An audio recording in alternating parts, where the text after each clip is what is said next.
በእንተ ሐውልታት በአብይ ጾሙ ንውጽውጽታ ማግስት የተሰጡ ምዕዳናት በቅዱስ ዮሐንስ አፈወርቅ።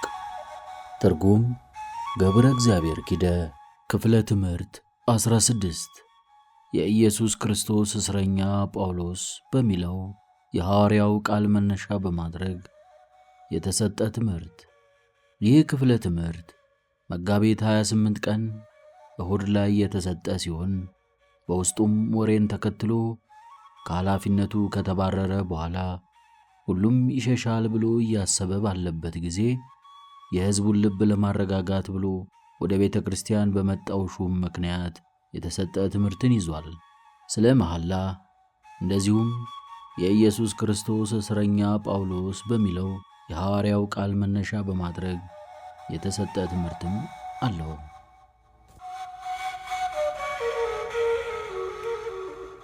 የከተማይቱን መታወክና የሁሉንም ሰው ሽሽት አይቶ እዚህ መጥቶ ስላበረታታችሁና በጎ ተስፋም ስለሰጣችሁ የሹሙን ሐሳብ አደንቃለሁ። ነገር ግን ከዚህ ሁሉ ረጅምና ተደጋጋሚ ትምህርት በኋላ ከቤተ ክርስቲያን አጥር ውጪ ሌላ ማበረታቻን በመፈለጋችሁ አፍሬባችኋለሁ። በአንድ ወገን እናንተን እያጽናና በሌላ ወገን ደግሞ ልትፈሩ እንደማይገባችሁ ሲያስተምራችሁ ስሰማ ምድር አፏን ከፍታ ብትውጠኝ ተመኘው። እናንተ ኢአማንያንን ልታስተምሩ እንጂ እርሱ እናንተን ሊያስተምራችሁ አይገባውም ነበርና። ቅዱስ ጳውሎስ አንድ ሰው ሙግት ቢኖርበትም እንኳን በማያምኑ ሰዎች ፊት ለመፍረድ መሄድን አይፈቅድም ነበር። አንተ ግን በአባቶቻችን እንደዚህ ብዙ ተግሣጽን ተቀብለህ ሳለ ከዓለም መምህራንን ትፈልጋለህ። ይህችን ታላቅ ከተማ እንደገና እንዳትረጋጋ ካደረጓትና በራሷ ላይ ስደትን ካመጡባት ወሮበሎችና ወንጀለኞች መማርን ወደድህ። እጅግ ፈርተንና ርደን የነበርን እኛ ከእንግዲህ ወዲህ የማያምኑትን የምናያቸው እንዴት አድርገን ነው?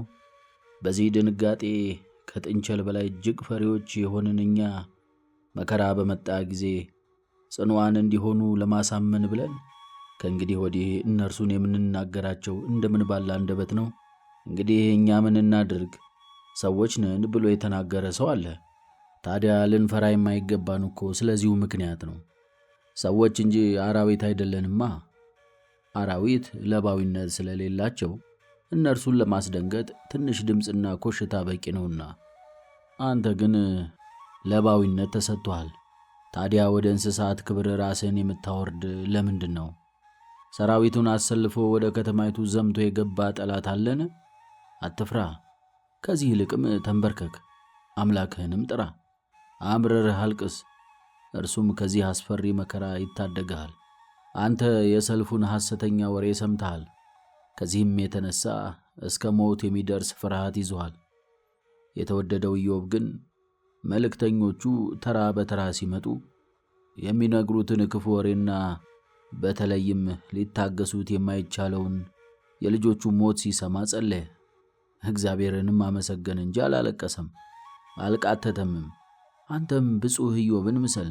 ማንም መጥቶ ሰልፈኞች ከተማይቱን እንደከበቧትና ንብረቶቿንም ሁሉ እንደሚዘርፉ ቢነግርህ ወደ እግዚአብሔር ሽሽ። እንዲህም በል፣ እግዚአብሔር ሰጠ፣ እግዚአብሔር ነሳ፣ እግዚአብሔር እንደፈቀደ ሆነ። የእግዚአብሔር ስም የተባረከ ይሁን። የክስተቶቹ በገቢር መከናወን ኢዮብን አላስፈሩትም። አንተ ግን ወሬው ብቻ አስደንግጦሃል።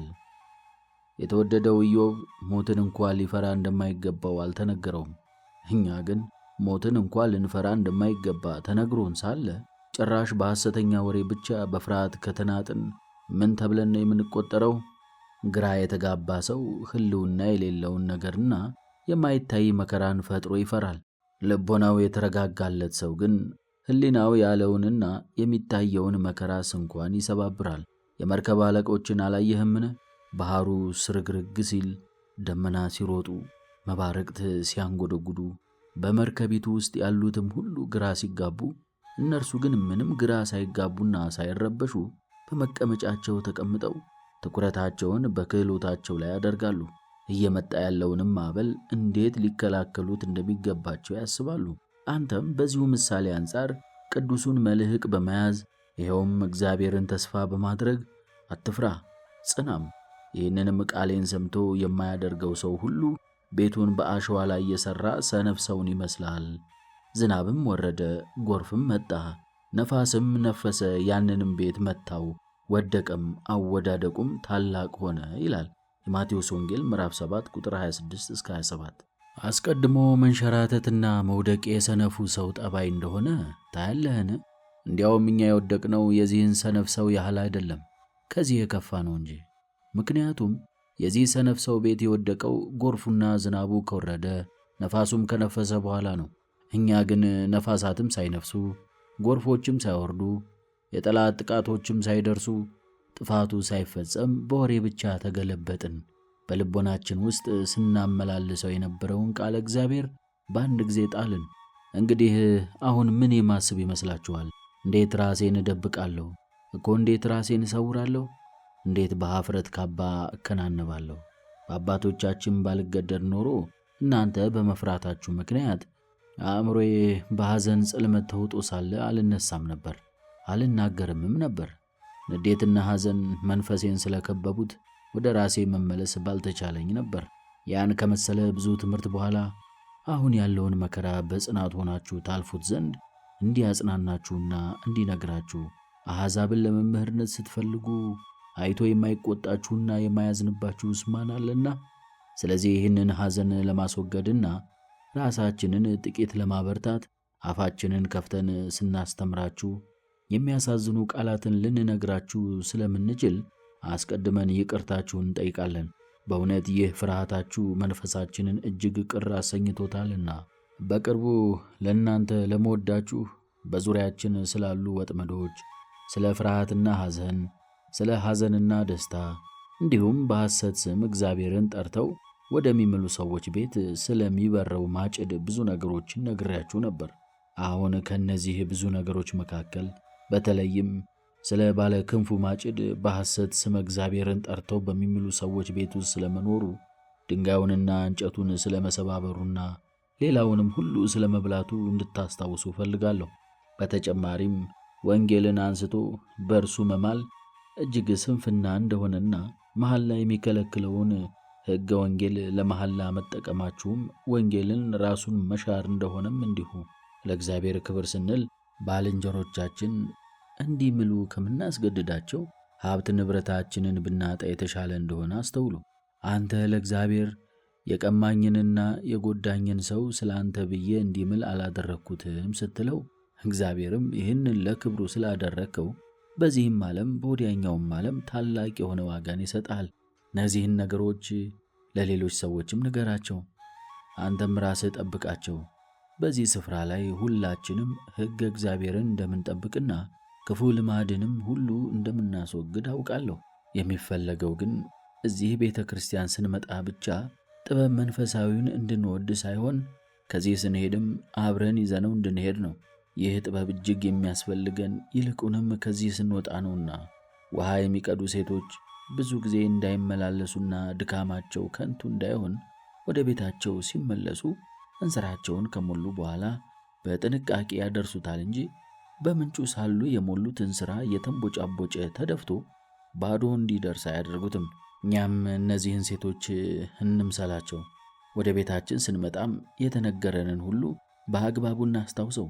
እዚህ ሁሉ ሆናችሁ ወደ ቤታችሁ ስትመለሱ ግን ባዶ ብትሆኑ፣ ማለትም ልቦናችሁ እዚህ የተነገረውን ነገር ቢረሳው፣ እዚህ ሙሉ መሆናችሁ ምንም ጥቅም አይሰጣችሁምና አርበኛ መሆናችሁን በውጊያ ሜዳ ላይ እንጂ በልምምድ ስፍራ ላይ አታሳዩኝ። ሃይማኖታችሁንም በመስማት ጊዜ ሳይሆን በተግባር ጊዜ አሳዩኝ። አሁን በተናገርኩት ነገር አጨብጭባችኋል። እንግዲህ ሰዎች ሊያምሏችሁ ሲሉ እነዚህን ሁሉ ነገሮች አስታውሷቸው። ይህንን ሕግ ፈጥናችሁ ከተገበራችሁት ትምህርታችንን ወደ ሌሎችና ታላላቅ ነገሮች እንሻገራለን። ወዮ ለእናንተ ለምወዳችሁ ማስተማር ከጀመርኩ ይህ 2ኛ ዓመቴ ነው። ነገር ግን ከመጽሐፍ ቅዱስ 100 መስመሮችን እንኳን ላብራራላችሁ አልቻልኩም። የዚሁ ምክንያቱም በቤታችሁ እናንተው ራሳችሁ መተግበር የምትችሉትን ነገር እኛ እንድናስተምራችሁ በመፈለጋችሁ ነው። እንዲህም በመሆኑ አብዛኞቹ ትምህርቶቻችን የግብረ ገብነት ይዘት ያላቸው ናቸው። ነገር ግን እንዲህ መሆን አልነበረበትም። ነገሮችን ስርዓት የማያስይዙ ነገር በቤታችሁና ራሳችሁ ልትማሩት የቅዱሳት መጽሐፍ ትርጓሜና የሚያስተላልፉትን መልእክትን መግለጽን ግን ለእኛ ልትሰጡት በተገባ ነበር። እንደዚህ አይነት ነገሮችን ከእኛ መስማታችሁ አስፈላጊ ቢሆን እንኳን ከአንድ ቀን በላይ አያስፈልግም ነበር።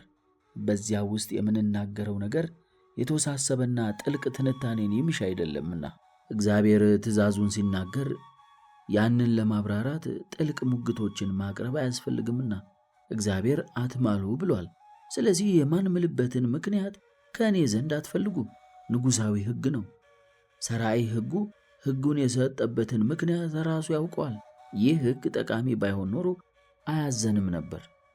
ነገሥታት ሕግን ያወጣሉ። ምናልባት ግን ሕጎች ሁሉ ጠቃሚ ላይሆኑ ይችላሉ። ሰዎች ስለሆኑ ልክ እንደ እግዚአብሔር ጠቃሚውን ነገር ሙሉ ለሙሉ ማወቅ አይችሉምና። እንዲህ ቢሆኑም ግን እንታዘዛቸዋለን። ብናገባም ብንናዘዝም፣ አገልጋዮችን ወይም ቤቶችን ወይም እርሻዎችን ብንገዛም ወይም ሌላ ነገር ብናደርግም እነዚህን ነገሮች የምናከናውናቸው አእምሯችን እንደወደደው ሳይሆን እነዚህ ነገሥታት ባወጡት ሕግ መሠረት ነው። ምንም እንኳን ነገሮቹ እኛን የሚመለከቱ ቢሆኑም እነዚህን ነገሮች ለማድረግ ሙሉ ነፃነት የለንም። በማንኛውም ጊዜ ለነገሥታቱ ፈቃድ ተገዢዎች ነን። እነርሱ ካወጡት ሕግ በተቃራኒ አንድን ነገር ብናከናውን ግን የተሻረና ዋጋ ቢስ ይሆናል። እንግዲህ ንገሩኝ፣ የሰዎችን ሕግ ይህንን ያህል እያከበርን እያለ ሕገ እግዚአብሔርን ከእግራችን በታች እንረግጠዋለን? እንደዚህ ላለ ጠባያችንስ የምናቀርበው ምክንያት እንደምን ያለ ምክንያት ነው? ሊደረግልን የሚችለው ይቅርታስ እንደምን ያለ ይቅርታ ነው? እግዚአብሔር አትማሉ ብሏል። ሁሉንም ነገሮች በደህንነት ማድረግና መናገር እንድንችል የዚህ ተቃራኒ የሆነን ሕግ በተግባር አታስቀምጥ። ነገር ግን ስለ እነዚህ ነገሮች መናገር ይበቃናል። አሁን በዛሬው ቀን ከተነበቡት ምንባባት መካከል አንዱን መርጠን ወደ ማቅረብ እንለፍ። በዚህም የዛሬውን ትምህርታችንን እናሳርግ። ሐዋርያው የኢየሱስ ክርስቶስ እስረኛ ጳውሎስ ወንድሙም ጢሞቴዎስ ነው ያለው። ፊልሞን ምዕራፍ 1 ቁጥር 1። የቅዱስ ጳውሎስ ክብሩ ታላቅ ነው።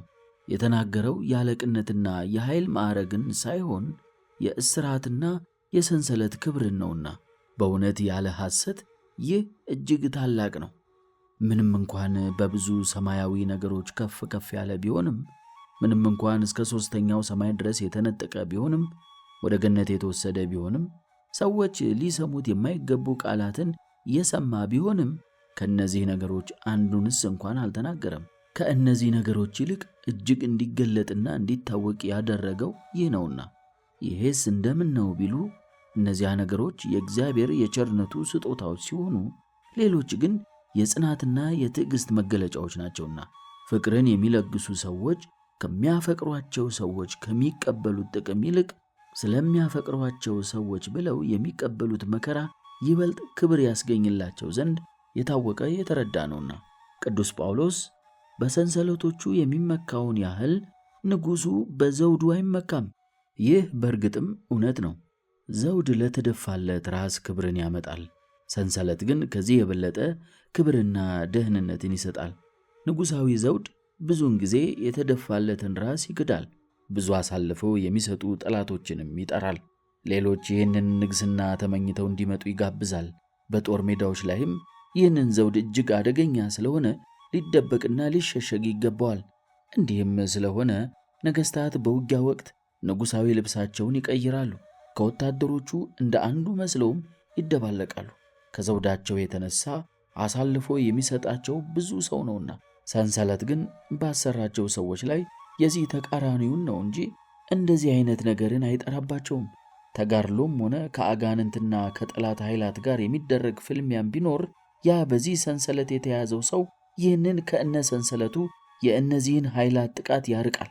የዚህ ዓለም ሹመኞች የሹመታቸውን ስም ብቻ የሚይዙት በሹመታቸው ላይ ላሉ ብቻ ሳይሆን ከሹመታቸው ሲሻሩም ጭምር ነው። እንደዚህ አይነት ሰው የቀድሞ እንደራሴ፣ የቀድሞ ሹም ተብሎ ይጠራልና። ቅዱስ ጳውሎስ ግን የቀድሞ እስረኛ ሳይሆን እስረኛ ጳውሎስ አለ። እውነትም ነው። እነዚህ ሹመቶች የነፍስ በጎነትን በፍጽምና አያሳዩም፣ በገንዘብ ሊገዙ ይችላሉና። ዳግመኛም ባልንጀሮችን በማባበል ሊገኙ ይችላሉና። በሰንሰለት የሚገኘው ክብር ግን ነፍስ ጥበብን የመውደዷንና ክርስቶስን የመናፈቋ ምስክር ነው። ከመጀመሪያው የሚገኘው ክብርም ገና ከመገኘቱ የሚያልፍ ነው። ከሁለተኛው የሚገኘው ክብር ግን በዚህ ጊዜ ያልፋል አይባልም። ቅዱስ ጳውሎስ ከታሰረበት ጊዜ አንስቶ እስካሁን እንኳን ስንት ዘመናት እንዳለፉ ተመልከት። ነገር ግን የዚህ እስረኛ ክብር እየጨመረ ሄደ እንጂ ምንም አልቀነሰም። ማንም ይሁኑ ማን እንደራሴዎቹ ቆንስሎች ወደ መረሳት ሄደዋል። ስማቸውስ እንኳን የሰው ዘር በሙሉ አያውቀውም። የዚህ እስረኛ ሰው የብፁዕ ጳውሎስ ስም ግን አሁንም ታላቅ ነው። በአሕዛብ ምድር እጅግ ታላቅ ነው። በእስኮቴሶችና በህንዶች ዘንድ ታላቅ ነው። እስከ ምድር ዳርቻም እንኳን ብትሄድ ይህንን ማዕረግ ይዞ ታገኘዋለህ። ማንም ቢመጣ ማን የቅዱስ ጳውሎስ ስም በሰው ልጆች ሁሉ አፍ የታወቀ ነው። ንዑድ ክቡር የሚሆን ጳውሎስ በየብስም በባህርም እንዲሁ የተወደደ የተከበረ ቢሆንስ ምን ያስደንቃል? የቅዱስ ጳውሎስ ስም በሰማያት በመላእክትና በሊቃነ መላእክት በልዑላን ኃይላትና በእነዚህም ላይ ንጉሥ በሚሆን በእግዚአብሔር ዘንድም ታላቅ ነውና። ለመሆኑ እንዲህ በእግረ ብረት ለታሰረ ሰው ክብርን ያስገኙለት እነዚህ ሰንሰለቶች ምንድን ናቸው? እንዲሁ ብረቶች አልነበሩምን ብሎ የሚጠይቅ ሰው አለ። እርግጥ ነው እነዚህ ሰንሰለቶች የተሰሩት ከብረት ነው። በውስጣቸው ግን እጅግ የተትረፈረፈ ጸጋ መንፈስ ቅዱስን የያዙ ናቸው። ቅዱስ ጳውሎስ እነዚህን የለበሳቸው ስለ ክርስቶስ ብሎ ነውና። ኦ ምን ይደንቅ፣ ምን ይረቅ! አገልጋዮቹ ታሰሩ፣ አምላካቸው ተሰቀለ። ያስተማሩት ወንጌል ግን ዕለት ዕለት ይሰፋ ነበር። ጠላት ስብከተ ወንጌሉ ይዳከማል፣ ይጠፋል ብሎ ባሰበው በዚያው መንገድ ተንቦገቦገ። የመርገም መልእክት የነበሩት መስቀልና ሰንሰለት አሁን ግን የድኅነት ምልክት ሆኑ። እንዲህም በመሆኑ ያ ብረት ሰንሰለቱ በውስጡ በያዘው ንጥረ ነገር ሳይሆን በሚያመጣውና ምክንያት በሚሆነው ነገር በሚያስገኘው ክብር እጅግ ውድ ከሆኑ ዕንቁ በላይ የተወደደ ሆነ። እዚህ ላይ ግን ከዚህ ነጥብ ላይ የሚነሱ ጥያቄዎችን እመለከታለሁ። እዝነ ልቦናችሁን ከሰጣችሁኝም ጥያቄውንም መልሱንም እነግራችኋለሁ። ጥያቄውስ ምንድን ነው? ይሄው ጳውሎስ አንድ ጊዜ በንጉሥ ፊስጦስ ፊት ቀርቦ አይሁድ ስለ ከሰሱት ክስ ኢየሱስን እንዴት እንዳየው፣ ያንን የተቀደሰ ድምፅ እንዴት እንደሰማ፣ እንዴት ዓይኑ እንደታወረና እንዴት እንደነጋና እንደበራለት፣ እንዴት እንደወደቀና እንዴት እንደተነሳ፣ በደማስቆ እንዴት ያለ ሰንሰለት የክርስቶስ እስረኛ እንደሆነ ከሕግም ከነቢያትም ሙሴና ነቢያት ይህ እንደሚሆን አስቀድመው እንደተናገሩ እየመሰከረለት ሳለ ዳኛውን ንጉሥ አግሪጳን አሳምኖት ነበር። ክርስቲያን ሊያደርገውም ጥቂት ቀርቶት ነበር። የቅዱሳን ሰዎች ነፍሳት እንደዚህ ናቸውና ወደ መከራ በተጣሉ ጊዜ የሚያስቡት ከውስጣቸው ከመጣባቸው መከራ እንዴት ሊድኑ እንደሚገባቸው ሳይሆን አሳዳጆቻቸውን እንዴት ወደ ክርስትና ሊያመጧቸው እንደሚገባቸው ነው። በዚህ ጊዜ የሆነውም ይኸው ነው። ቅዱስ ጳውሎስ ከተከሰሰበት ነገር ስለ ራሱ እንዲናገር ተጠርቶ መጣ። ሲመልስ ግን ዳኛውንም ንጉሥ አግሪጳን አሳምኖ ከእርሱ ጋር ይዞት ሄደ። ስለዚህ ነገርም ዳኛው ራሱ ምስክርነቱን ሰጥቷል እንዲህ ሲል፣ ክርስቲያን ልታደርገኝ ጥቂት ብቻ ቀርተዋል። የሐዋርያት ሥራ ምዕራፍ 26 ቁጥር 28። ዛሬም እንደዚህ ሊሆን ይገባው ነበር። ይህ እናንተን ለማጽናናት የመጣው አረማዊ ሹም ወደ እናንተ በመጣ ጊዜ በደግነታችሁና በጽናታችሁ ፍጹም በሆነ ውስጣዊ ሰላማችሁም ሊያደንቅ ማድነቅ ብቻም ሳይሆን በጎ ነገርን ተምሮ በጉባኤያችሁ ተገርሞ አንድነታችሁን አሞግሶ ከዚህ የሚታይ እውነትም በአሕዛብና በክርስቲያኖች መካከል ያለውን ሰፊ ልዩነት ተደምሮ ሊሄድ ይገባው ነበር። ነገር ግን እየተናገርኩት እንደነበረው ቅዱስ ጳውሎስ ንጉሥ አግሪጳን ባሳመነውና ንጉሡም ክርስቲያን ልታደርገኝ ጥቂት ብቻ ቀርቶሃል ባለው ጊዜ የተወደደው ጳውሎስ የመለሰለት እንዲህ በማለት ነበር። በጥቂትም ቢሆን በብዙም ቢሆን አንተ ብቻ ሳትሆን ዛሬ የሚሰሙኝ ሁሉ ከዚህ እስራቴ በቀር እንደ እኔ እንዲሆኑ ወደ እግዚአብሔር እጸልያለሁ። አንተ ጳውሎስ ሆይ ምን እያልህ ነው? ለኤፌሶን ክርስቲያኖች መልእክትን በሰደድክላቸው ጊዜ ለተጠራሁለት አጠራር በሚገባ ትኖሩ ዘንድ በክርስቶስ እስረኛ የሆንሁ እኔ ጳውሎስ እማልዳችኋለሁ ብለህ ነበር። ለጢሞቴዎስ ስትነግረውም እንደ ወንጀለኛ እስክታሰር ድረስ መከራ እቀበልሃለሁ። ብለው ነበር። ሁለተኛ ጢሞቴዎስ ምዕራፍ 2 ቁጥር 9። ዳግመኛም ወደ ፊሊሞና ከኢየሱስ ክርስቶስ እስረኛ ከጳውሎስ ብለዋል። ከአይሁድ ጋር በተከራከረ ጊዜም ስለ እስራኤል ተስፋ በዚህ ሰንሰለት ታስሬያለሁ ብሎ ተናግሯል። ለፊልጵስዩስ ክርስቲያኖች በጻፍኩላቸው መልእክትም ከወንድሞቻችንም ብዙዎቹ በእስራቴ ምክንያት በጌታ ታመኑ፣ የእግዚአብሔርንም ቃል ያለ ፍርሃት ጨክነው ያስተምሩ ዘንድ እጅግ ተደፋፈሩ ብላቸዋል። ሁሉም ቦታ ላይ ስለ ሰንሰለት መስክረሃል። ሁሉም ቦታ ላይ እስራቶችህን ተናግረሃል። መስከርና መናገር ብቻም ሳይሆን ተመክተህባቸዋል። ይበልጥ ስለ እስራት ልትናገርበት ወደሚገባህ ወደ ፍርዱ ዙፋን ፊት ስትቀርብ ግን የቀድሞ ትምህርትህን ስለ እስራት መልካምነት ማስተማርህን ተውህ። ለሹሙ ከእስራቴ በቀር እንደ እኔ እንድትሆን ወደ እግዚአብሔር ጸልያለሁ አልከው። ታዲያ እስራቶቹ እውነት መልካም ከሆኑና የሚታሰሩ ሰዎችን በእውነተኛ ሃይማኖታዊ ድርጊት እንዲያደርጉ የሚያደርጋቸው ከሆኑ ይህንን በእስራቴ ምክንያት ታመኑ እንደሚያደርጉ አስቀድመህ እንዲህ ብለሃልና፣ ከወንድሞቻችንም ብዙዎች በእስራቴ ምክንያት ታመኑ፣ ያለ ፍርሃትም ጨክነው ያስተምሩ ዘንድ እጅግም ተዳፈሩ።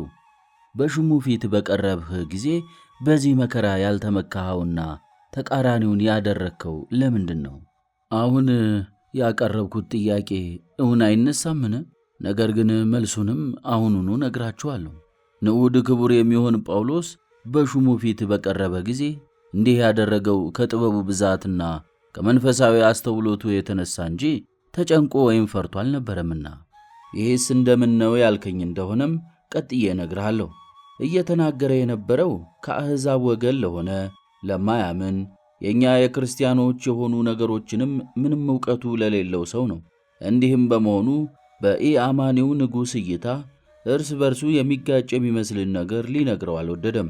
ከዚህ ይልቅም ሕግ ለሌላቸው ሕግ እንደሌለኝ ሆንሁ ብሎ እንደተናገረው አሁንም እንደዚህ ሆነ።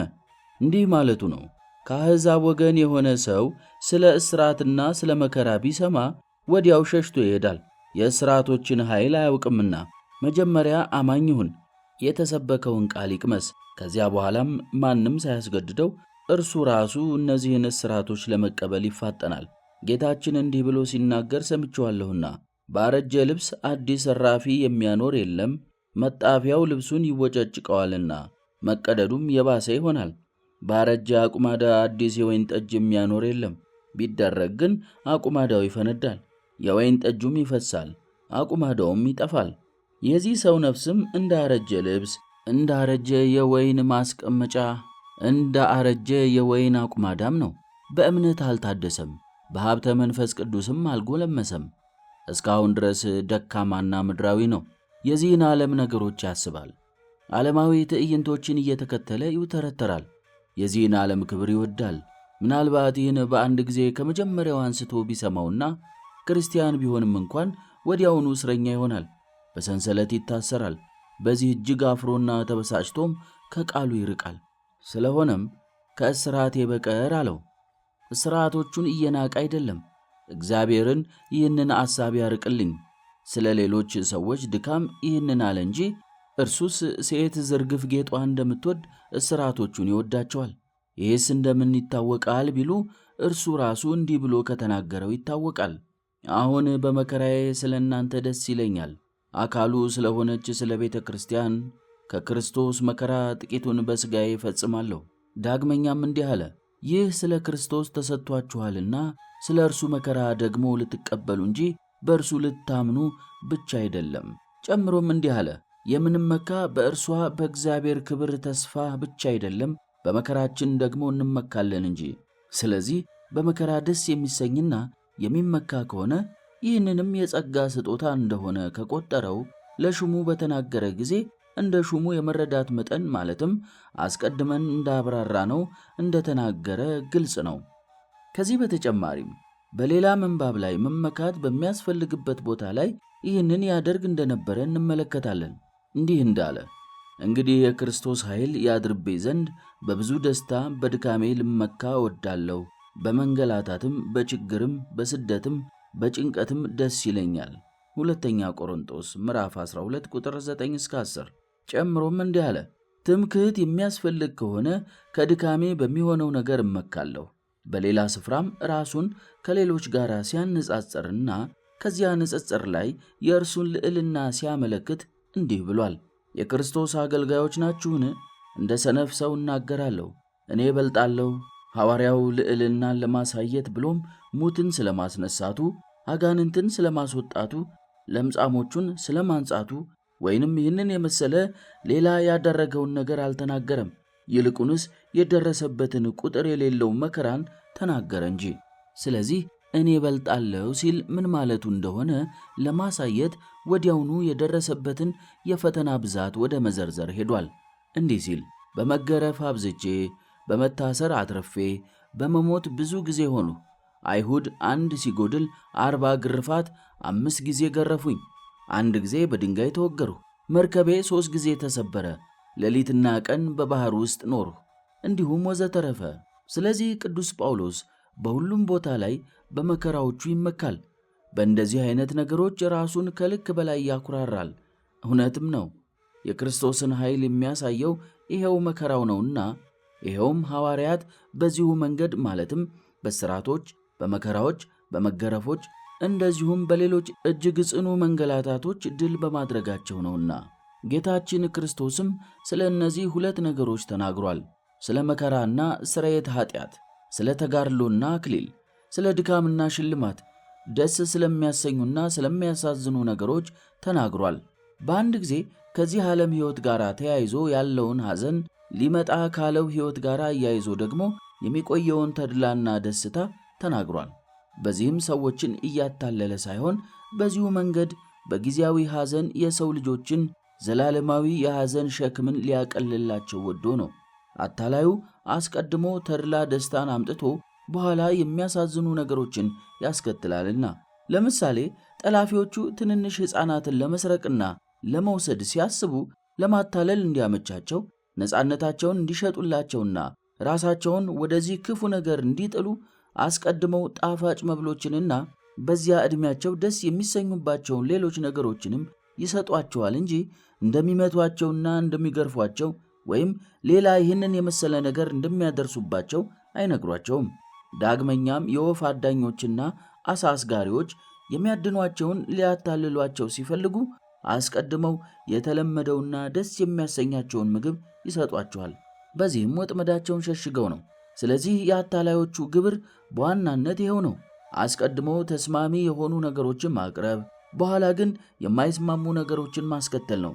ለሌሎች ሰዎች በሚጠነቀቁና በሚያስቡ ሰዎች ግን ይህ ነገር የሚደረገው በተቃራኒው ነው። ለምሳሌ አባቶች የሚያደርጉት ከጠላፊዎቹ ተቃራኒውን ነው። ልጆቻቸውን ወደ ትምህርት ቤት ሲልኩ የሚቆጧቸውን፣ በግርፊያ የሚያስደነግጧቸውንና በሁሉም ረገድ የሚያስፈራሯቸውን ሰዎች ይመድቡባቸዋል። የሕፃንነት ዕድሜያቸውን እንዲህ ካሳለፉና ሥርዓት ከያዙ በኋላ ግን ክብራቸውን፣ ኃይላቸውን፣ ድሎታቸውን እንደዚሁም የእነርሱ የሆነ ሀብት ንብረታቸውን ሁሉ ይሰጧቸዋል። እግዚአብሔርም የሚያደርገው እንደዚህ ነው። እንደ ጠላፊዎቹ ሳይሆን እንደ አባቶች መጀመሪያ ልክ እንደ ትምህርት ቤት መምህራን ሆነው በሚያሳዝኑን ሁኔታዎች እንድናልፍ ያደርገናል። ለዚህ ዓለም መከራ አሳልፎ ይሰጠናል። ይኸውም በእነዚህ ነገሮች ተቀጥተንና ራሳችንን እንድንገዛ ተደርገን ትዕግስትን ሁሉ ካየንና መልካሙን ትምህርት ሁሉ ከተማርን በኋላ ጠባያችንን ስናስተካክል መንግሥተ ሰማያትን እንዲያወርሰን ነው። አስቀድሞ የሚሰጠንን ሀብት እንዴት ልንይዘው እንደሚገባን ያዘጋጀናል። ከዚህ በኋላም ሀብቶቹን ይሰጠናል። እንዲህ ባያደርግ ኑሮ ሀብትን መስጠቱ በራሱ በረከት ሳይሆን ፍዳና ጉዳት በሆነ ነበር። የማያስተውልና አባካኝ የሆነ ልጅ እንኳን የወላጆቹን ሀብት በወረሰ ጊዜ ሀብቱን የሚያስተዳድርበት ተግባራዊ ጥበብ ስለሌለው በዚህ ነገር ይጎዳል። ብልህ፣ የዋህ፣ ራሱን የሚገዛና እንዲሁ የማያባክን ሆኖ የወረሰውን የወላጆቹን ሀብት የሚያስተዳድር ከሆነ ግን በዚሁ እጅግ ባለጸጋና ከፍ ከፍ ያለ ይሆናል። በእኛም ዘንድ እንዲህ ሊሆን ግድ ነው። መንፈሳዊ ጥበብን ስንይዝ፣ ሙሉ ሰው ስንሆንና በመንፈሳዊ ጥበብ ስናድግ እግዚአብሔር ተስፋ ያደረገልንን ነገር ሁሉ ይሰጠናል። አሁን ግን ከማጽናናትና ከማባበል ጋር አብሮ እንደ ትንሽ ሕፃናት ይቀጣናል። አስቀድሞ መከራን የመቀበሉ ጥቅሙ ግን ይሄ ብቻ አይደለም። ከዚህ ያልተናነሰና ሌላ ጥቅምም አለው። አስቀድሞ የተድላ የደስታ ሕይወትን የሚኖር ሰው ከዚህ የድሎት ሕይወቱ በኋላ ሐዘን የሚጠብቅ ከሆነ ሊያገኘው ያለውን ወዮታ እያሰበ አሁን ያለውን ተድላና ደስታ አያጣጥምምና። አሁን በሐዘን ውስጥ ያለው ሰው ከዚህ በኋላ በጎ ነገሮችን ተስፋ የሚያደርግ ከሆነ ግን ከዚህ የሐዘን ሕይወቱ በኋላ የሚያገኛቸውን እነዚህን ነገሮች በማሰብ የአሁኑን መከራዎች ይንቃቸዋልና። እግዚአብሔር እነዚህ የሚያሳዝኑ ነገሮች በእኛ ላይ መጀመሪያ እንዲደርሱ የሚያደርጋቸው ግን ስለ ደህንነታችን ብቻ ሳይሆን እኛን ደስ ለማሰኘትና ለማጽናናትም ጭምር ነው። ሊመጣ ባለው ተስፋ ተሞልተን አሁን ያለው ነገር የማይሰማን እንድንሆን ነውና። የተወደደ ጳውሎስም ይህንን ሊያሳይና ሊያስረዳ ወዶ እንዲህ አለ። ቀላል የሆነው የጊዜው መከራችን ክብርንና ጌትነትን ለዘላለም አብዝቶ ያደርግልናል። የሚታየው ኃላፊ ነውና የማይታየው ግን ለዘላለም የሚኖር ነው። ሐዋርያው መከራውን ቀሊል ብሎ የጠራው በዚህ ዓለም የሚያንገላቱን ነገሮች በውስጣቸው በባህሪያቸው መልካም ናቸው ለማለት ሳይሆን ቀላልነታቸው ተስፋ ከምናደርገው በጎ ነገር አንጻር ነው። ነጋዴ የሚገዛውን ዕቃ እያሰበ አድካሚውን የመርከብ ላይ ጉዞ እንደማያስበው፣ አርበኛም ቦክሰኛም በራሱ ላይ የሚደፋውን ዘውድ እያሰበ በጭንቅላቱ ላይ የሚያርፈውን የተጋጣሚውን ምት ችላ እንደሚለው ሁሉ እኛም እንደዚሁ ወደ ሰማይና በሰማያት ስለሚቆዩን በጎ ነገሮች ትኩር ብለን በማየትና ተስፋ በማድረግ በዚህ ዓለም ላይ የሚያገኙንን ማንኛቸውንም አይነት መከራዎች በጽናት ልንቀበላቸው ይገባናል። ስለዚህ የኢየሱስ ክርስቶስ እስረኛ ጳውሎስ የምትለዋን ኃይለ ቃል ወደ ቤታችን ይዘናት እንሂድ። ምንም እንኳን ቀላልና አጭር ብትሆንም ብዙ መንፈሳዊ ጥበብን የያዘች ናትና። ይህችን ኃይለ ቃል ይዞ የሚሄድ በሐዘንና በመከራ ያለ ሰው ካለ ከበቂ በላይ መጽናናትን ታጎናጽፏለች። በድሎትና በደስታ የሚኖረውንም ራሱን እንዲገዛ በእጅጉ ትረዳዋለች። በማዕድ ላይ ተቀምጠ ሳለ ይህንን ኃይለ ቃል ብታስታውስ ምን ያህል ተጋድሎ እንደሚያስፈልገን አስበ ፈጥነህ ከስካርና ከሆዳምነት ራስን ትቆጥባለህ። ለራስህም እንዲህ ትላለህ፣ የተወደደ ጳውሎስ በወህኒና በጨለማ አሳለፈ፣ እኔ ግን በስካርና አብዝቶ በመብላት። ታዲያ ሊደረግልኝ የሚችል ይቅርታ እንደምን ያለ ይቅርታ ነው! ይህ ኃይለ ቃል ለሴቶችም የተመቸ ነው። ጌጣጌጦችንና ውድ ልብሶችን መልበስ የሚወዱ በሁለንተናቸው ላይ ወርቅ የሚያንጠለጥሉ ሴቶች ይህንን የቅዱስ ጳውሎስ ሰንሰለት ባስታወሱ ጊዜ የሚያደርጉትን ነገር በእርግጠኝነት ይጠሉታል። እንደዚያ መሸላለምን ይጸየፉታል። በእነዚህ ጌጦች ፈንታም እነዚህን ሰንሰለቶች ለማድረግ ይፋጠናሉ። እነዚህ ጌጣጌጦች የብዙ መጥፎ ነገሮች ምክንያት ናቸውና ቤተሰብ ውስጥም እልፍ ጠቦችን ያስገባሉ፣ ቅናትንና ጥላቻን ይወልዳሉ። ሰንሰለቶቹ ግን የሰፊውን ዓለም ኃጢአት ይፈታሉ፣ አጋንንትን ያስደነግጣሉ፣ ዲያብሎስንም ያርቃሉ። የተወደደ ጳውሎስ በሰንሰለቶቹ ታስሮና በወህኒ ውስጥ ሆኖ አሳሪውን አሳመነው። በሰንሰለቶቹ አግሪጳን ወደ ራሱ አቀረበው። በእነዚህ ሰንሰለቶች ብዙ ደቀ መዛሙርትን ወለደ። በመሆኑም እንደ ወንጀለኛ እስክታሰር ድረስ መከራ እቀበላለሁ፣ የእግዚአብሔር ቃል ግን አይታሰርም አለ። የፀሐይ ጨረርን ማሰር ወይም በቤት ውስጥ ዘግቶ ማቆየት እንደማይቻል ሁሉ የእግዚአብሔር ቃልም ማሰር አይቻልም። ምንም እንኳን አስተማሪው ቢታሰርም ቃሉ ግን እስከ ምድር ዳርቻ ድረስ ይሄዳል። ምንም እንኳን አስተማሪው በወህኒ ውስጥ ቢሆንም ትምህርቱ ግን በዓለም ዙሪያ ሁሉ ይበራል።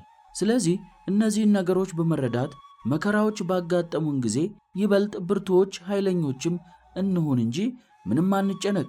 መከራ በእኛ ላይ ትዕግስትን ያመጣልና ስለ ሁሉም ነገር እግዚአብሔርን እናመስግን እንጂ ባገኘን መከራ አንዘን።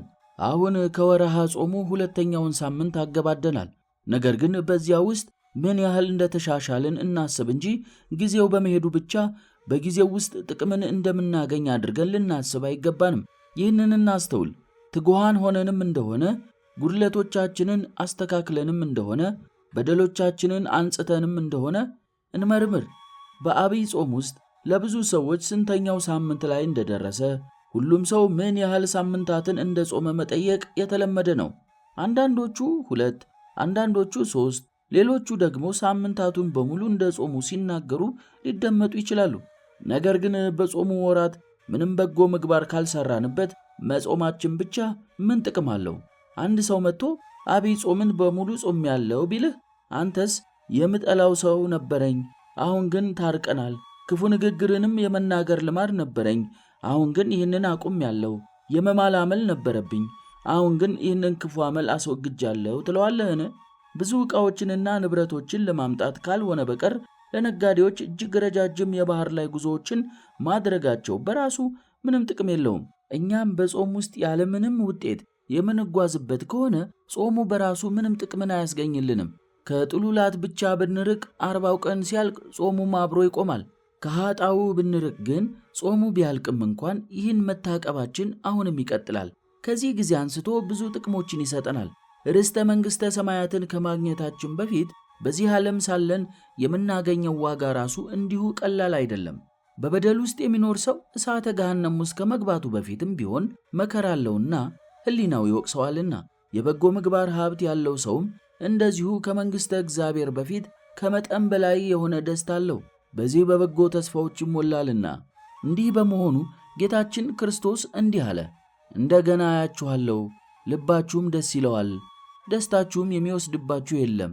ይህች ኃይለ ቃል አጭር ናት፣ ነገር ግን እርሷን የያዘ ሰው ብዙ መጽናናትን ያገኝባታል። ደስታችሁም የሚወስድባችሁ የለም ሲልስ ምን ማለቱ ነው? ገንዘብ ቢኖርህ በሀብትህ ምክንያት ያገኘኸውን ደስታ የሚወስድብህ ሰው ብዙ ነው። ለምሳሌ ሌባ ግድግዳህን ይሰረስራል። የጥበቃ ሠራተኛ ባደራ የሰጠኸውን ንብረትህን ይዞ ይጠፋል፣ ንጉሥ ይወርስሃል። ቀናተኛ ሰው ደግሞ አጥንትን የሚሰብር ስድብ ይሰድብሃል። ሥልጣንም ብታገኝ ከሹመትህ ያገኘኸውን ደስታ የሚነጥቁህ ብዙዎች ናቸው። ከሥልጣንህ ስትወርድ ከዚያ ስታገኛቸው የነበሩ ደስታዎችህም አብረው ይወርዳሉ፣ ይጠፋሉ። በሥልጣን ወንበር ላይ ሳለህም እንኳን ደስታህን ከስሩ የሚነቅሉ በጣም ብዙ አስቸጋሪ ክስተቶች ይከሰታሉ። የሰውነት ብርታት ቢኖርህ ከዚህ ብርታትህ ስታገኘው የነበረውን ደስታ በሽታ ባጠቃህ ጊዜ አብሮ ይከስማል። ውበትና ደም ግባት ቢኖርህ የእርጅና መምጣት ከዚያ ስታገኘው የነበረውን ደስታ አብሮ ያጨማደዋል፣ ይወስድብሃልም። ገበታ ሙሉ ማዕድ ትመገብ ከነበረም ጨለማ ወይም ማታ አንድም ድህነት በመጣ ጊዜ ከዚያ ማዕድ ስታገኘው የነበረው ደስታ አብሮ ይጨልማል፣ ይጠፋል። ከዚህ ዓለም ሕይወት ጋር የተያያዘ ማንኛውም ነገር ለአደጋ የተጋለጠ ነውና ዘላቂ የሆነ ደስታም ሊሰጠን አይቻለውም። ፈሪሃ እግዚአብሔርና በጎ ምግባር ሁሉ ግን የዚህ ተቃራኒ ነው። ብትመጸውት ይህንን በጎ ምግባርህን ነጥቆ ሊወስድብህ የሚችለው ማንም የለም። ወታደሮቹም ቢሆኑ ነገሥታትም ቢሆኑ ስምህን የሚያጠፉና ሴረኞች አእላፍ ሆነው ዙሪያህን ቢከቡህም እንኳን አንዴ በሰማያዊ መዝገብ የተቀመጠውን ሀብትህን ሊወስዱብህ አይቻላቸውም። በተነ ለችግረኞችም ሰጠ፣ ጽድቁም ለዘለዓለም ዓለም ይኖራል እንደተባለ ከዚህ የምታገኘውን ደስታህንም እንደዚሁ አይወስዱብህም። ይህም እጅግ እውነት ነው። የተቀመጠው ሌባ በማይሰብረው ወንበዴ በማያገኘው ብልም በማይበላው በሰማያዊ መዝገብ ላይ ነውና። ቁርጥ ጸሎትህን አዘውትረህ ብታቀርብ የጸሎትህን ፍሬ ሊያበላሽብህ የሚችል ማንም የለም። የዚሁ ፍሬ ስሩ በሰማያት ስለሆነ ከጉዳት ሁሉ የራቀ ነውና የተቀመጠው ሟች በማይደርስበት ስፍራ ነውና። ሰዎች እንዲሁ ቢነቅፉህና ቢሰድቡህ አንተም ነቀፋቸውንና ስድባቸውን በትዕግሥት ብትቀበል በመርገም ፈንታም ብትመርቃቸው እነዚህ በጎ በጎ ግብሮችህ ዘወትር አብረውህ ይሆናሉ። ከእነርሱ የምታገኘውን ደስታም ማንም አይነጥቅብህም፣ ማንም አይነጥቅህም። እንዲያውም እነርሱን ግብሮችህን ባስታወስክ ጊዜ ደስ ትሰኛለህ፣ ሐሴትም ታደርጋለህ። ታላቅ የሆነ የተድላና የደስታ አዝመራም ትሰበስባለህ። ልክ እንደዚሁ መሐላን ብናስወግድ አንደበታችንንም ከዚህ ጎጂ ልማድ ብንገታው በጎውን ግብር ፈጥነን እናደርጋለን። ከዚሁ በጎ ግብራችን የምናገኘው ደስታም ዘላቂና የማይቋረጥ ይሆናል። እነሆ አሁን ለሌሎች ሰዎች መምህራንና መሪዎች የምትሆንበት ሰዓት ነው። ጓደኛሞች ባልንጀሮቻቸውን፣ ሠራተኞች እነርሱን የሚመስሉ ሠራተኞችን፣ ወጣቶችም በእነርሱ ዕድሜ ላይ የሚገኙትን የሚያስተምሩበትና የሚመሩበት ጊዜ ነው። አንተ ሰው እስኪ ንገረኝ፣ ለውጥን ላመጣ ሰው ሁሉ ጥቂት የወርቅ ቅንጣትን እሰጠዋለሁ ብሎ አንድ ሰው ቢናገር ይህችን የወርቅ ቅንጣት ለማግኘት ብለህ ባለህ አቅም አትጣጣረምን? እርሷን ለማግኘት ናፍቀህና ቋምጠህስ ቀኑን ሙሉ ቃል የገባውን ሰውዬ ቁጭ ብለህ አትጠብቀውምን? እግዚአብሔር ግን ስለ ድካሞችህ ተስፋ የሰጠህ አንዲት ወይም 10 ወይንም 20 ወይንም 100 ወይም 1000 ቅንጣት ወርቅ ወይም መላውን ምድር እንዲሰጠህ አይደለም፣ በፍጹም አይደለም። እግዚአብሔር የሰጠህ ተስፋ ከዓለም ሁሉ የበለጠውን መንግሥተ ሰማያትን ነው። ይህም ብቻ አይደለም፣ ከእርሷም ጋር አብሮ ሌሎች ነገሮችም ሰጥቶሃል። ያስ ምንድን ነው? እንዲህ ያለው ነዋ። የከበረውን ከተዋረደው ጋር የሚለይ ሰው እርሱ እንደ አፌ ይሆናል። ከዚህ የሚበልጥ ክብር ምን አለ? ከዚህ የተሻለ ደህንነትስ ምን አለ? እንደዚህ ያለ ታላቅ ቃል ኪዳን ተገብቶላቸው ሳለ የባልንጀሮቻቸውን ደህንነት ቸል የሚሉ ሰዎችስ የሚቀርላቸው ይቅርታ ምን ምሕረት እንደሆነ ምን ያለ ይቅርታ ወይም ምሕረት ነው? እነሆ አንድ ዓይነ ስውር ሰው ወደ ጉድጓድ እየወደቀ እያለ ብትመለከት እጅህን ትዘረጋለታለህ። ወድቆ ሊሞት ያለን ሰው ችላ ማለትም የሚያሳፍር ግብር እንደሆነ ታስባለህ። ነገር ግን ዕለት ዕለት ወንድሞችህ በክፉ የመሐላ አዘቅት ውስጥ ሲንከባለሉ ትመለከታለህ። ታዲያ አንዲት ቃልስ እንኳን አትናገራቸውምን? ምናልባት አንድ ጊዜ ተናግረህ ይሆናል። የነገርከውም ሰው አልሰማህ ይሆናል። ስለዚህ ለሁለተኛ፣ ለሶስተኛ ወይም መናገር ያለብህን ያህል ጊዜ እስክታሳምነው ድረስ ደጋግመህ ንገረው። እግዚአብሔር እኛን ከማስተማር ያቋረጠበት ቀን የለም። እኛ ግን አንሰማውም። እኛ ስላልሰማነው ግን ከማስተማር ዝም አላለም። ስለዚህ አንተም እግዚአብሔርን መስለህ ለባልንጀራህ ርኅራኄን አሳየው። አንዳችን ከአንዳችን ጋር የምንቀመጠው፣ በከተሞች የምንኖረው፣ በአብያተ ክርስቲያናት በኅብረት የምንገናኘው ስለዚሁ ምክንያት ነው። አንዳችን የአንዳችንን ሸክም እንድንሸከም ነው። አንዳችን የአንዳችንን በደል እንድናስተካክል ነው። ልክ እንደዚሁ የተለያዩ ሰዎች ሆነው ሳለ አንድ ሱቅ ቢኖራቸውና በየፊናቸው እንቅስቃሴዎችን አድርገው ገበያቸውን እንደሚያሳድጉ ሁሉ እኛም እንደ እነርሱ ልንሆን ይገባናል። አንድ ሰው ለባልንጀራው ሊሰጠው የሚችለው ማንኛውም አይነት ረብ ጥቅም ቢኖር ይህንን ለማድረግ ቅር አይሰኝ። ሊያደርግለት የሚችለውን ነገር ከማድረግም አይከልከል።